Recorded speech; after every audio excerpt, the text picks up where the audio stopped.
An amazing but controversial aircraft. It's different and it scares people. It's got cutting-edge technology and it's going to war. But after a tortured past, can it make the grade in Iraq, the world's most dangerous combat zone? None of us have any desire to be flying an aircraft that we think is going to kill us. This is the exclusive story of the V-22 Osprey and the men and women taking it into harm's way for the first time.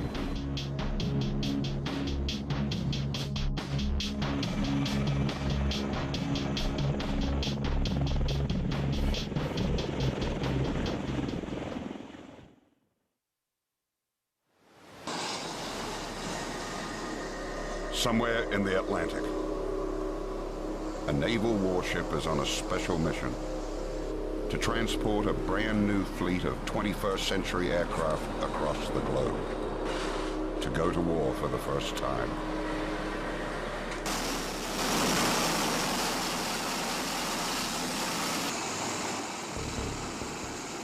They have brought a new, different, and mysterious weapon, the like of which has not been seen on any battlefield before now.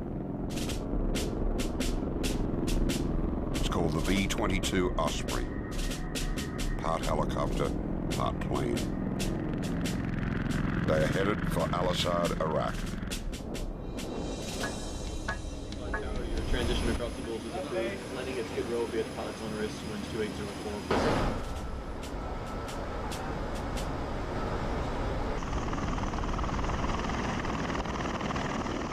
It's a sprawling airfield, bigger than many American towns, the second largest military base in the war zone. Al-Assad is known most recently as the hot spot of Iraq. The area has seen some of the most brutal combat of the war against Saddam Hussein and Al-Qaeda. It's the new headquarters for a U.S. Marine Corps Assault Support Squadron, VMM 263. Coming from its home base in North Carolina, the unit is made up of 250 men and women, flying and supporting 10 Osprey V-22 aircraft.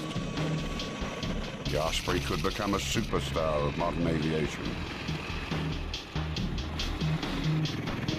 It's able to take off and land like a helicopter in the roughest terrain, fly at the speed of a plane, and climb to more than 25,000 feet, refuel in midair, and fly vast distances. Lieutenant Colonel Paul Joseph Rock Jr. is the commander of the squadron. The Osprey's arrival here is a personal milestone. He has been a Marine Corps pilot since 1990 and remembers a time when the Osprey was little more than a dream. And for a long time, the V-22 was probably categorized as an urban myth. It was out there somewhere, somebody was working on it. You knew somebody who had seen one once. Seeing it was like seeing Elvis or Bigfoot.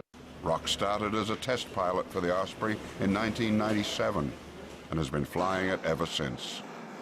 He thinks the Osprey is made to order for the war in Iraq. From the standpoint of taking it to the bad guy, you got a lot more options. On her second deployment to Iraq, Captain Elizabeth Akaraba first flew helicopters in combat in 2004 and understands the challenges of the battlefront. I think the V-22 has fit into just about any and every mission that's out here. This is an aircraft, could take off vertically, fly 8 hours, and land pretty much anywhere. You don't need a 10,000-foot runway or whatever. If you need to land in the middle of a soccer stadium, or you need to land within the confines of an embassy compound, or you need to land right outside some bad guy's house because you're doing a hit where the grunts are going to go get them. I mean, that is what it really brings. I mean, it's a whole lot more flexibility in moving combat power around. Captain Sarah Fabersoff is another pilot with the squadron who will be flying the V-22. It's new technology, a completely new technology. You're going from a helicopter and turning it into an airplane. And it is a transformer like you see in the movie. The big question the squadron faces: can the Osprey prove itself in the reality of warfare? Among the most expensive aircraft of its type ever invented, the Osprey cost more than $20 billion to develop. The price tag for 458 of them, more than $50 billion. But there's much more at stake than just money. The evolution of the Osprey also has been written in blood. 30 men died in notorious crashes of the Osprey in the 2 decades it took to develop. Can the Osprey escape its dark past? What has been called the world's riskiest plane has come to Iraq, perhaps the world's riskiest place to find that out.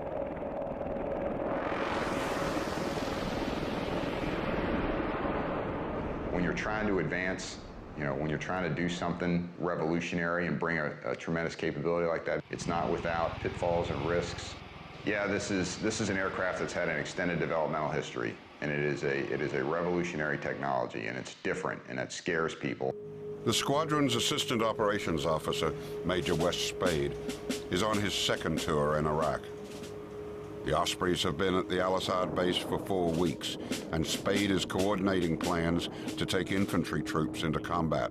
But he has to face concerns the ground forces have about the aircraft. We realize this is a new platform, this is a new capability. There will be some growing pains. There will be some anxieties. The nacelles will always be up, so we want to make everyone aware of the capability, but we're not, certainly don't want to force it on anyone. So Spade must tackle things one step at a time. We wanted to get daily operations in and around, our base and the airfield. That was our first priority. And the best way to do that is just provide general support to Marine sailors, soldiers, basic logistics movement, movement of personnel and gear from one forward operating base to another. Airfields in and around from our home base at Al-Assad all the way to the furthest reaches of Iraq out to the west, and then into areas like Baghdad. Certainly we've shown to be very capable of doing that. But despite these achievements, there is still a reluctance to actually send the Osprey on a tactical mission. It's just that we don't have our established role yet. We knew coming in, we could think we're going to do certain things, and we prepared to do certain things, but you never really know what exactly you're going to do until people start asking you to use it. The job is find out, because you support the infantry, the ground combat element, what do they want? How do you get them what they want? The most difficult thing about being an Osprey pilot or in the Osprey community is having to reestablish ourselves, to fight just to be accepted as a part of the team is very difficult. We want to help the mission, we want to save lives, we want to fight the good fight, but we have to get through the established norms. We have to help people see us as not outside the paradigm, but perhaps a better portion of a new paradigm. The commanders and pilots know they have a great opportunity here to prove the Osprey and its capabilities. But they also know that the stakes are high. A failure now could doom the aircraft's future.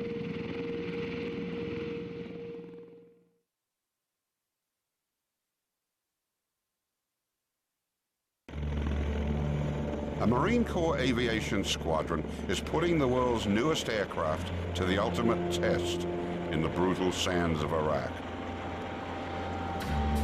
The squadron, with the improbable call sign of the Thunder Chickens, comes with a vibrant history that explains its name. First activated as a Marine transport unit in 1952, the squadron gained fame in Vietnam, flying the legendary double-rotor helicopters called Sea-Knight CH-46s, or frogs, that became a symbol of that war. Known at first as the more regal Thunder Eagles, the squadron became the Thunder Chickens when there was no word in the Vietnamese language for eagles. So chickens they became, and chickens they remain. In 2005, the Marines began to phase out the frogs. The old squadron was shut down and relaunched in 2006 for the Ospreys, a new unit dedicated to a new aircraft. There's something called a plank owner, which is a tradition in both the Navy and Marine Corps, that if you are part of a new squadron or a new unit standing up, you're called a plank owner. And if you look at all the Marines here at VMM 263, we're all plank owners, meaning we started the squadron together as VMM 263. And the squadron sergeant major says they knew what they were getting into. The time and service of the majority of Marines in my squadron are post 9/11. They joined the United States Marine Corps knowing that the odds was in the favor of them coming to Iraq or Afghanistan. The leader of the maintenance crew has 3 decades as a Marine, but many on his team were not even born when the Osprey was first tested. Yet they are helping to keep aircraft that cost $70 million each in the sky. The board that shows the status of the aircraft and maintenance control, a lot of people, they walk out at night and there's, we have 10 aircraft and there's 4 or 5 red arrows, meaning down aircraft that can't fly.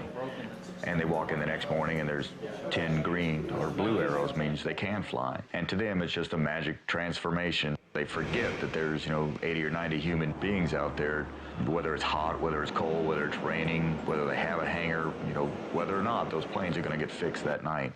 And those are those 18, 19, 20, 21-year-olds out there that they're out there fixing an aircraft that you're going to put 24 Marines in and fly them into a hot LZ. They may be young, but they're not just maintenance men. They've actually made changes in how the aircraft is put together. And when we got this, there was a lot of things that they actually took our word for it, looked at it, evaluated it, and changed it. And they started seeing the logic of it and why we came up with those ideas. To actually realize that something you saw that you were like, hey, that could be better, and you say that and they actually do it. Some of that actually, it turned out pretty cool. My father's exact words is that I'll be a part of history. I'll be able to work on something that's going to revolutionize the Marine Corps and the way we do things. It's a job they take very seriously. A lot of us sit there and joke that every time one of these birds go up, it's running off of our own blood, sweat, and tears, and that's exactly how it is. We've been on it, for most of us, for quite a few years, and we worked on it so hard that this is our family, and these are our children, and it was probably the proudest moment of my life, seeing it land on this flight line out here in Iraq. But these youngsters also have some high-powered veterans they can turn to. Jerry Greer and John Allen are 2 of the 14 engineers and mechanics assigned to the squadron from the company that invented, devised, and manufactured the Osprey. With a chance to take a new aircraft into combat for the first time and to prove what this aircraft can do was something I didn't want to miss. Everybody always jokes that Jerry invented the V-22. He's been around it since '88. And Jerry is still excited about the Osprey. It's got stuff in it that's never been done on any other aircraft. I don't know, I think it's pretty cool. It's definitely different. I mean, just even coming here, people see the airplane and they just do not know what they're looking at. So yeah, the gee-whiz factor is fairly high. By design, the Osprey lives up to its reputation as both a helicopter and a plane. What are rotors on takeoff become airplane props in the air. Basically, is it an airplane, is it a helicopter? It is both and neither. In fact, the Osprey has incorporated some of the best attributes of both helicopters and fixed-wing aircraft. Its greatest strength is speed, which is more like an airplane's than a helicopter's. While the world's fastest helicopter has reached a speed of 249 miles per hour, the Osprey can top it at 360 miles per hour, with a cruising speed of 317. Like a first-class race car, the Osprey's horsepower is awesome. Each of its 2 engines puts out 6,100 horsepower, almost double the power of most helicopters. Another advantage, the Osprey can fly more than 1,000 miles without refueling. In combat, that means the Osprey can safely fly a radius of 430 miles from its base. For the commanding general of Al-Assad, that puts his entire region within reach. It opens greater options for you from, say, Al-Assad and cover the entire battle space in 30 minutes. The Osprey can reach heights unimagined in the best helicopters, up to 26,000 feet, and it can get to that ceiling at almost 12 meters per second. The Osprey's speed and altitude make it a difficult, elusive target, with flares that increase its survivability against heat-seeking missiles. It's also manufactured with carbon fiber, a futuristic, high-tech layered material that is as strong as steel and able to absorb ballistic damage and limit its spread from the point of impact. For self-defense, the Osprey is outfitted with one weapon, a .30 machine gun mounted on the plane's loading ramp, which faces backwards. Plans are in the works to add a forward-facing, 3-barrel Gatling gun in the near future. The technical wizardry that makes the Osprey both a plane and a helicopter is contained in huge devices known as nacelles, pieces of equipment that sit like pods on the wings outside the plane and just behind the cockpit. The nacelles are what move the blades back and forth into different positions, up as a helicopter, down as a plane. As far as the nacelles themselves rolling up and down, there's a giant screw run by a hydraulic motor. Once again, electronically controlled from the cockpit. Wherever they request them, the screw turns and moves the nacelles up and down. What is perhaps most stunning is that the pilot does it all with the touch of a button, a very tiny button, no bigger than a quarter, that moves the 7,000-pound nacelles that change the Osprey from a helicopter into a plane and back again. The button is known as a thumb wheel. This 7,000-plus pound nacelle with a 38-foot diameter rotor system is completely controlled by a thumb wheel. Your hand rests on the thrust control lever, just kind of like that, and your thumb naturally falls on a thumb wheel. It's an extraordinarily powerful control surface, all controlled via this tiny little button. Kind of a standing joke that we have when guys, pilots are wrestling around. You know, we always protect our left thumb, because if that goes down, then, you know, then the pilot's hard down. In the practiced hands of Marine Squadron VMM 263, the Osprey now stands poised for duty in the desert sands of Iraq. More than 20 years ago, in another desert not far away, the idea for the Osprey was born. In 1979, more than 3,000 extremist students in Iran seized the U.S. Embassy. Then President Jimmy Carter ordered a mission to rescue 66 hostages. Planning for this rescue effort began shortly after our embassy was seized.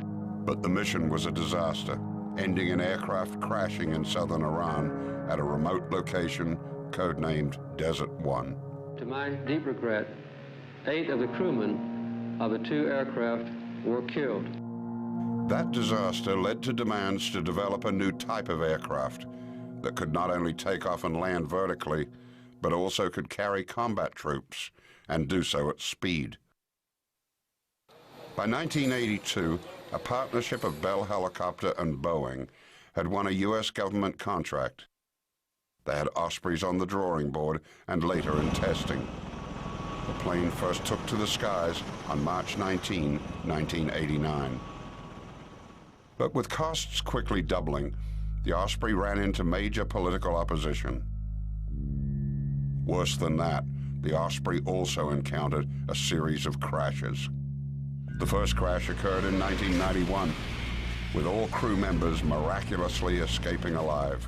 In 1992, a second crash killed 9 on board, 4 Marines and 5 civilians. But the worst was yet to come. In another 8 years, there would be 2 more crashes, killing 23 Marines.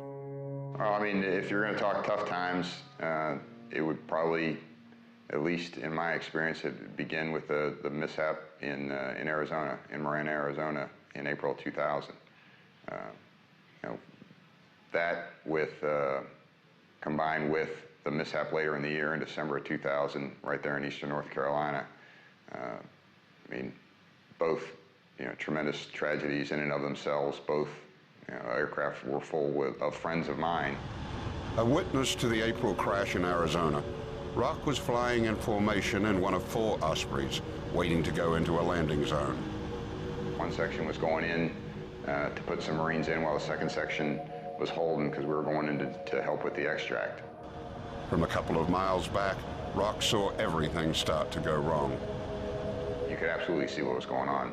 We got a little side view mirror in the cockpit, and the first thing I saw was a reflected flash of that. I don't ever see light in my rearview mirror at night anymore and not think about that night. That crash was blamed on pilot error, but the crash in December 2000 was caused by faulty wiring and possible design flaws. The program was put on hold. At first, investigators thought that the nacelles, the essence of the Osprey's function, would have to be reinvented. There's no doubt about it. The aircraft was this close to not happening anymore. If they hadn't figured that out, again, the impression was the program may have been canceled. In time, investigators and engineers found ways to fix those technical problems and save the program. But the Osprey's bad reputation hung on and began to be automatically attached to any mention of it in the media. It was inevitably described as the troubled V-22 Osprey. Today, these pilots and crews are now ready to go. After flying and working on the Osprey for 2 years, they want to put the memories of the tragedies behind them. Despite the old track record, they say, the Osprey's day has come. In fact, those whose lives depend on the Osprey are now its strongest defenders. We all have families. I have 3 kids. I have a beautiful wife. None of us have any desire to be flying an aircraft that we think is going to kill us. But as much as the commander and his pilots support the Osprey V-22, can the aircraft survive its naysayers? Those who would judge the plane on its troubled past and not its potential. Even worse, could they cancel the Osprey's future before it even sees combat?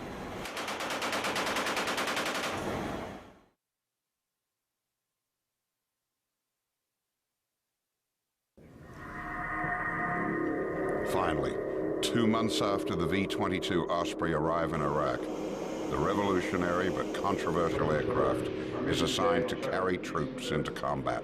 But we're going to be working this area. The squadron has been ordered to prepare for assault missions, to carry teams of Marine infantry forces on the offense into the vast deserts of western Iraq's Anbar province. It's a brutal region made famous by the Battle of Fallujah. Some see it as the crucible of U.S. efforts in Iraq. Osprey Crew Chief Joshua DeBoer knows all too well how bad it's been and how valuable the Osprey can be. He first served in Iraq in 2004, flying as a crew chief in a CH-46 Sea Knight Frog helicopter, the Osprey's predecessor. In the Battle of Fallujah, DeBoer was in the lead chopper returning to base after dropping off troops when his helicopter came under attack from rocket-propelled grenades. Just south of Fallujah there, we took RPG fire, and one of the RPGs hit us. It took out one engine, our electrical power, and our hydraulic power all in one shot. So we didn't have a lot to work with, needless to say. DeBoer and another Marine were in the back of the Frog. Flying at about 100 feet off the ground, the pilots decided to try to make it back on one engine. But then fire broke out in the back of the helicopter. We tried to put it out. We couldn't put it out. Meanwhile, the entire time, the fire's getting bigger and bigger and bigger. With the flames now wrapping around them, DeBoer and his partner were trapped. I'm guessing between 20 and 50 feet, my other crew chief probably jumped out of the aircraft while we were still in the air. We hit the ground. The impact threw me into the cockpit face first, smashing my face against the instrument panel. The helicopter crashed and burned. Amazingly, everyone on board escaped alive, although several with serious injuries, including DeBoer. 30% of my body was second-degree burns and lacerations to my face. You could actually see my skull in a couple of spots. It was kind of cool. His trip to hell and back taught him one big lesson, that it is better to fly high and fast, as in the Osprey, and stay far away from ground fire. I feel safer flying faster and higher in this aircraft than I do at 200 feet and half the speed is what we do now. I do not fear for my life anytime I fly, so. As they prepare for their new missions, the pilots and crew chiefs gather in their ready rooms, top-secret, high-tech centers lined with maps of the region and equipped with sophisticated computer programs. Here they plan every moment of the missions they face, every corner of the terrain over which they will fly, and every challenge they will encounter. As both a pilot and a ground forces commander, Major Bob Brody has considerable experience in the Anbar region. He thinks the Osprey is a particularly good fit for this battle space. It has some unique capabilities to land in desert terrain that would be very difficult for a helicopter to land in, which is going to enable Marines to get into places that we couldn't get into before. I think if we maintain flexibility and can go after very small targets very quickly, what we do is we deny the enemy the ability to maneuver.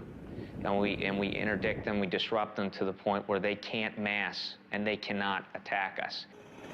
For the first time, the Osprey will face a tactical mission. The big moment is here. 6 other aircraft will join the Ospreys on the missions. With 24 hours to go, all aircraft and infantry commanders converge to finalize exact logistics and what role each of them will play. Good afternoon, gentlemen. I think you all know me, Major Brody, call signs BAMS. Here's obviously from our planning preparation for this thing this is a very complex mission in comparison to what we're used to be doing. So I think that it's going to require that everyone's on their A game for tomorrow, above and beyond what we're used to. There are still plenty of ground commanders who remain skeptical and worry about putting their troops aboard such a controversial aircraft.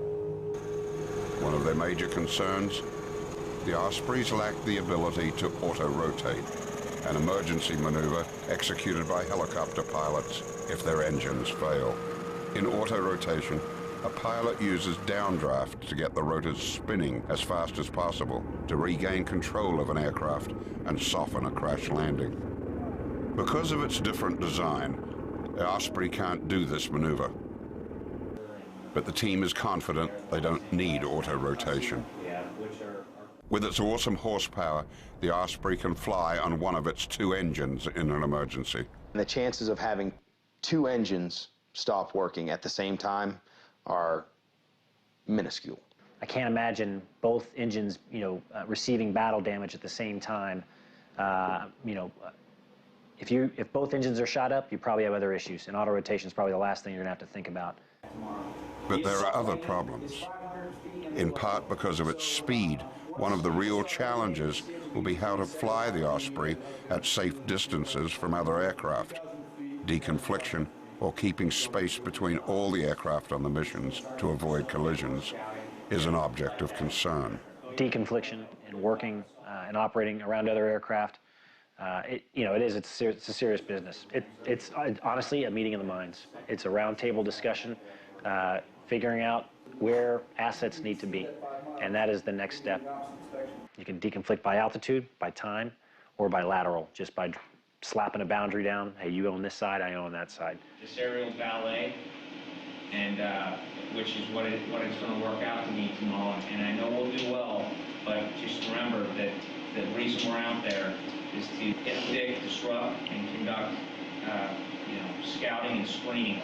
And I think we're going to learn a lot tomorrow out there. The moment of truth is fast approaching. Tensions are high. It has taken decades to get to this point, but the squadron knows the morning will come quickly.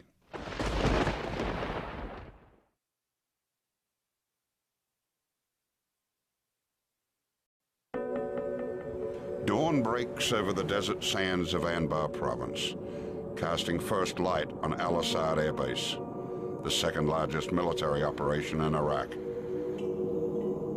In hangars along a helicopter flight line, members of a squadron known as the Thunder Chickens have been working through the night to ensure that 10 Osprey aircraft are in top shape.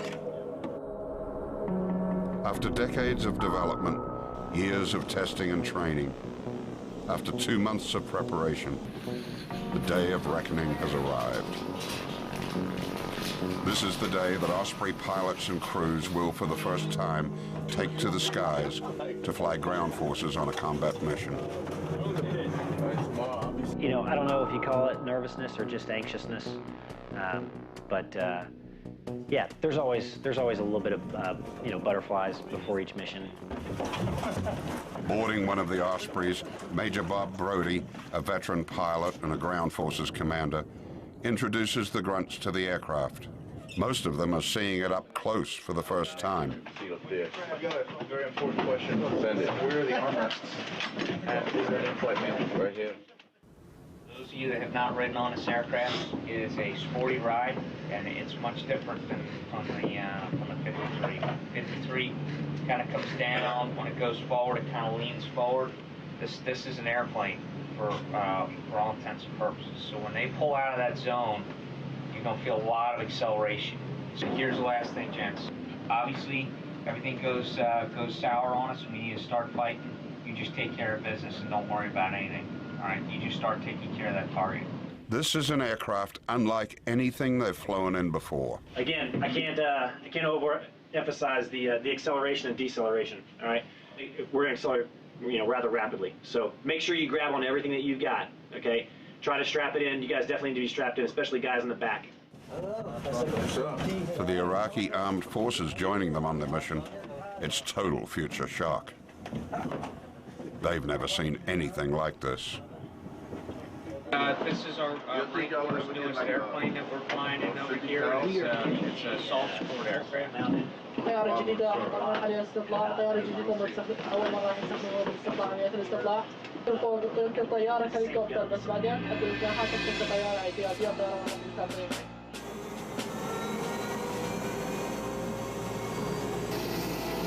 Their first missions will take 2 days of flying.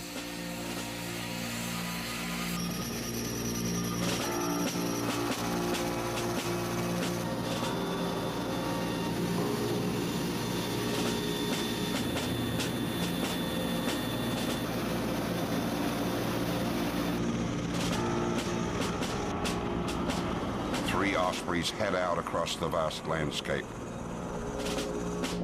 joined by a Huey attack helicopter and a Super Cobra gunship. Their destination is 34 miles to the northeast, an area codenamed RSA. On day one, their target is a village, codenamed Buccaneers. Intelligence reports have determined it is a regular rest stop for insurgents infiltrating Iraq to bolster enemy forces. The Marines need to cut them off at the pass. The Ospreys are flying more than 40 Marines into the village so they can make contact with leaders of the local community and demonstrate a show of strength. They plan to go door to door in search of suspects. But first, they must get there safely. Armed with Hellfire missiles, rockets, and heavy-duty machine guns, the Huey and the Cobra carry the firepower to act as escorts for the mission. As they head to their first destination, the Ospreys fly high to stay out of range of any surface-to-air missiles or rocket launchers until the last moment. The Cobra and the Huey are the first to fly down close to the village, spotting the safest and most efficient landing zone for the Osprey to drop down and unload the troops. On board the low-flying Huey, a door gunner prepares a smoke flare signal, tossing it out of his helicopter to mark the best location for the Ospreys to land. In moments, the Ospreys swoop down, descending first in plane mode. Then rotating their nacelles, the equipment that changes them from planes into helicopters, they make the final descent. As they land, the environment fights back.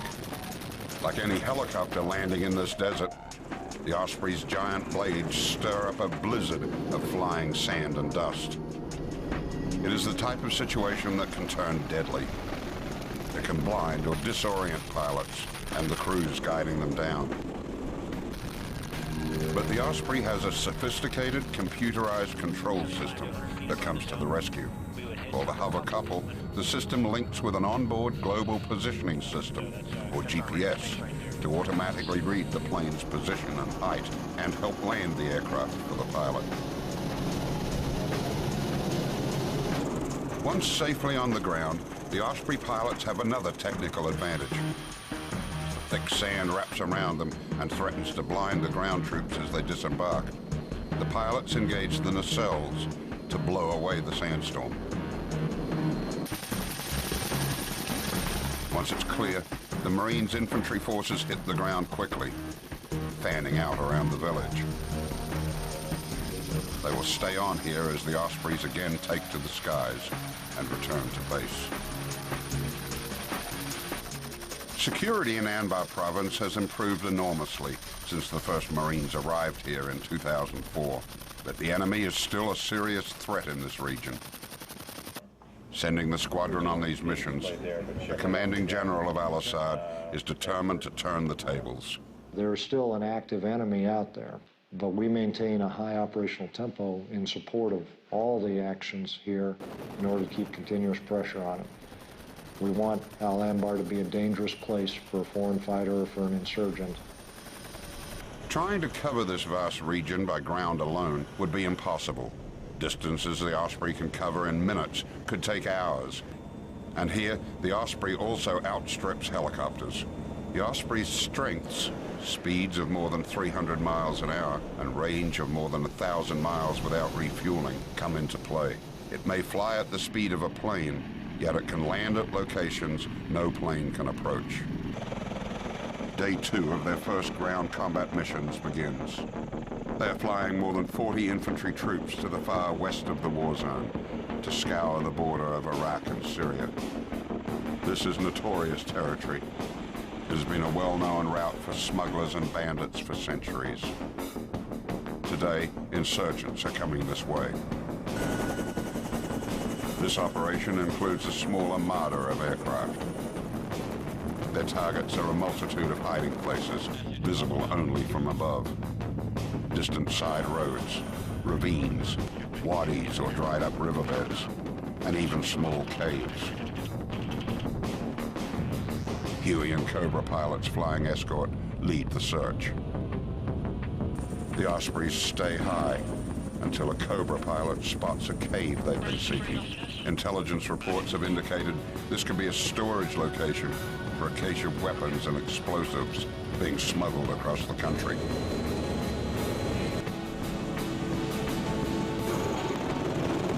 Once again, it's time for the Ospreys to bring in the infantry.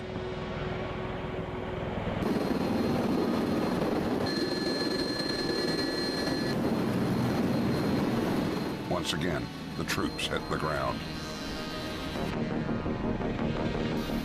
The Ospreys wait while the infantry forces close in on the cave. But it's a dry hole. If it has been used as a weapons storage facility, it's now been emptied. Frustrated, the infantry forces return to the Ospreys that again take to the air to continue the search. With so many aircraft, the challenges that the mission commanders and pilots studied so closely in their planning are always present. The question of deconfliction, avoiding crashing into each other like the planes in the tragic mission into Iran a quarter of a century ago. Out here, it's no longer history, it's the real thing. Throughout the day, they fly up and down the border, smoothly integrating with other aircraft. As they return to base, it's been 2 days of combat operations. And it's been a long 2 days. For the pilots, it's been tough flying. For the crews, it's been an exhausting mission. They have faced several tough tests. But the men, women, and the aircraft have met them all. Despite coming up empty-handed against the unseen enemy, despite the hardships, it's been a smooth operation. The Ospreys have proved they are ready for combat. They can get troops where they need to go. They can do it in the toughest environment. And all along, the Osprey's technology has proved vitally important. The aircraft that some claimed could be a disaster in a war zone like Iraq, simply performing smoothly and without incident, has become a benchmark of success. These Ospreys have risen to the challenge, proving that their attributes far outweigh their past failures, most of which are now more than a decade old. The men and women of the squadron feel good about what they have done. But they will soon get a report card from their ultimate authority, in person.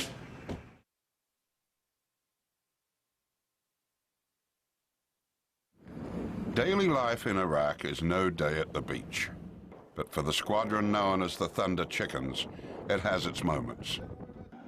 On the Osprey's windswept flight line, Captain Michael Parrott has just returned from his first mission flying as the commander of his aircraft. And his support team has a ceremony awaiting him, a type of military baptism to celebrate the moment. So it was an eventful day. My first flight as an aircraft commander in the V-22. This was the perfect ending to a perfect day. Oh, very nice! All right. As dirty as I can. I can smooch it out. Oh, God, get the fuck off me! What? A day to remember, with friends and in a career. But a new day brings another, more dignified ceremony. The arrival of the Commandant of the United States Marine Corps, General James T. Conway. He has come here to see Osprey operations on the front line firsthand. Bless you, man, for what you do. Keep doing it. Keep on doing it, boys. It is revolutionary across the entirety of the world. And we're just excited to see you guys and gals continue to prove this thing. He likes what he sees. He says the Osprey is making history, that the Osprey represents the future, not just here, but around the world.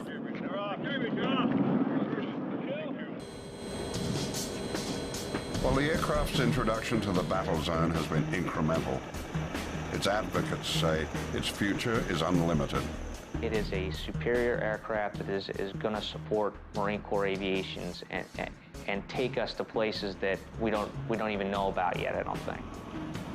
I won't tell you this is the future of the Marine Corps, but the concept, to me, is the future of all aviation.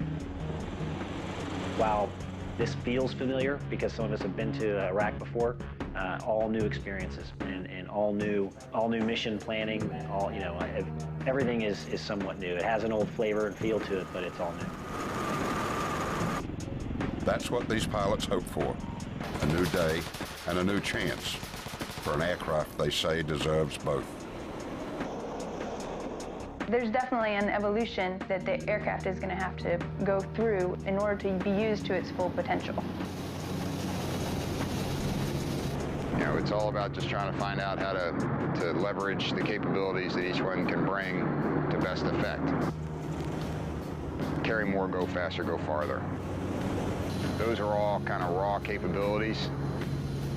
You only find out what the aircraft can do when it's stretched by people asking it to do things. I think we're doing the job, and people, as they get more comfortable with us, as they get more interaction with us, as we get integrated, they're falling in love with the airframe.